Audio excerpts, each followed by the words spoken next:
قبل بداية رمضان بأسبوع لازم نسمع أغنية رمضان جانا للمطرب الكبير محمد عبد المطلب، وأغنية مرحب شهر الصوم لعبد العزيز محمود في كل مكان.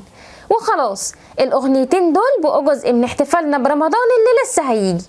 أما بقى في نهاية الشهر بنسمع أغنية والله بدري لشريفة فاضل، وأغنية والله بعودة يا رمضان لمحمد قنديل، اللي بنعرف منهم إن خلاص رمضان قرب يخلص. ومن يوم وقفة العيد و3 أيام العيد طبعا بتكون أغنية صفاء أبو السعود الأشهر أهلا بالعيد. كل الأغاني دي بقت جزء من طقوسنا الرمضانية، لكن في أغنيتين واقعين في النص بنسمعهم وسط رمضان نفسه. الغريب فيهم أساميهم، والأغرب بقى إن محدش فينا فكر يسأل نفسه الأسامي دي معناها إيه. وهم حلو يا حلو، ووحوي يا وحوي إياحة.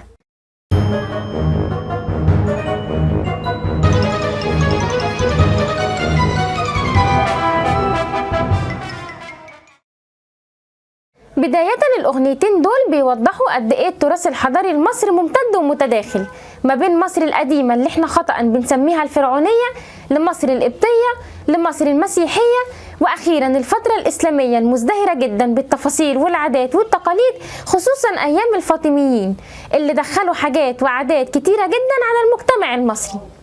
نبدأ بالأغنية الأولى وهي حلو يا حلو رمضان كريم يا حلو، حل الكيس وادينا بقشيش لا نروح ما نجيش يا حلو.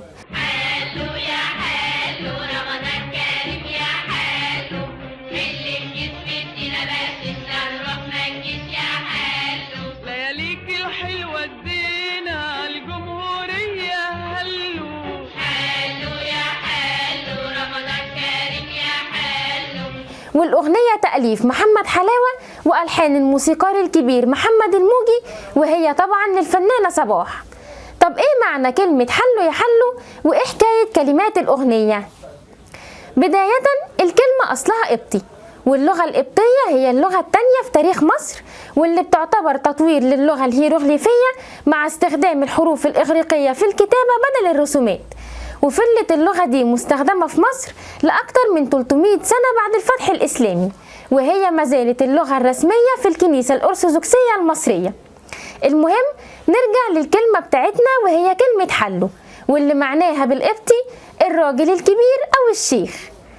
بتقول حكاية الكوبليه اللي قلناه حلو يا حلو رمضان كريم يا حلو، حل الكيس وادينا بقشيش لا نروح ما نجيش يا حلو، إن الخلفاء الفاطميين الأوائل اللي كان مقرهم المغرب حاولوا دخول مصر أكتر من مرة لكن فشلوا، لحد ما جه الخليفة الأشهر ورابع الخلفاء الفاطميين وهو المعز لدين الله الفاطمي، اللي بعت جيوشه بقيادة جوهر الصقلي، اللي قدر يدخل مصر من ناحية الغرب بس، وقدر يدخل اسكندرية بدون أي قتال، وتعهد لأهلها تعهد مكتوب بأن يديهم الأمان.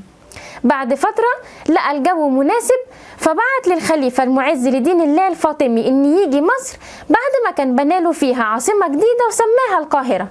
وفعلا نزل المعز على مصر ودخل القاهرة يوم 5 رمضان 362 هجريا، واستقبلوا أهلها بالفوانيس. وبالمناسبة دي كانت بداية فكرة الفوانيس وارتباطها برمضان، وبدأوا يغنوا له الكلام الموجود في أغنيتنا حلو يا حلو رمضان كريم يا حلو، حل الكيس وادينا بقشيش لا نروح ما نجيش يا حلو، واللي معناه يا راجل يا عظيم رمضان كريم اعطينا مما اعطاك الله عشان نكون دايما معاك وجنبك. وطبعا استخدموا كلمة حلو لانهم كانوا لسه متأثرين بلغتهم الأصلية وهي القبطية. وبالمناسبة كلمة بقشيش كانت تركية، وده برضو بيوضح تداخل الثقافات. بدأ بعد كده الأطفال الصغيرين يستخدموا الجملة دي أيام رمضان بعد الفطار، ويلفوا على المحلات وهم ماسكين الفوانيس عشان ياخدوا أي حاجة من البياعين، حاجة حلوة بقى فلوس أهو اللي يطلع من ذمة البياع وخلاص.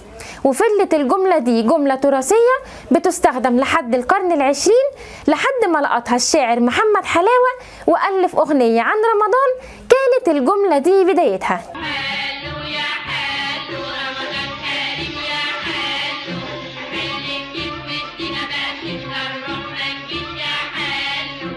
نيجي بقى للأغنية التانية وهي القصة الأغرب، وهي أغنية وحوي يا وحوي إياحة للمطرب غير المشهور أحمد عبد القادر. يعني الأغنية عاشت واتشهرت أكتر أكتر من صاحبها بكتير. الأغنية من كلمات الشاعر حسين المنسترلي ولحنها الملحن أحمد الشريف. وحوي يا وحوي وحوي يا وحوي رحت يا شعبان وحوينا الدار جيت يا رمضان وحوي يا وحوي. وهنا هنلاقي كلمات الأغنية كلها غريبة، في قصتين لمعنى الكلمات، والقصتين بيرجعوا لمصر القديمة، بس احنا هناخد منهم القصة الأولى لأن هي الأشهر والأكثر مصداقية، وبترجع لفترة الأسرة ال17 وبداية الأسرة ال18 والملك أحمس اللي توقف تصوير التمثيلية اللي بتتعمل عنه بعد ما ظهر ناس كتير بتنتقد كل حاجة في التمثيلية. طب ايه حكاية أحمس وعلاقته بوحوي يا وحوي؟ بتقول القصة إن الدولة الفرعونية الوسطى ضعفت لحد ما تمكن الهكسوس من احتلالها، فقامت الملكة إياح حتب بالضغط على جوزها الملك سقن الرع عشان يرفع راية العصيان في وش الغزاة، لكنه مات قبل ما يلحق يحقق أي انتصار، فطلبت من ابنها الكبير إنه يحقق مشوار أبوه، لكن هو كمان مات برضه. بس عزيمة الملكة إياح حتب اللي ملهاش حدود خلتها تطلب من ابنها التاني أحمس إنه يكمل المشوار حتى لو مات هو كمان، وبالفعل نجح وانتصر وطرد الهكسوس من مصر وحقق الاستقلال.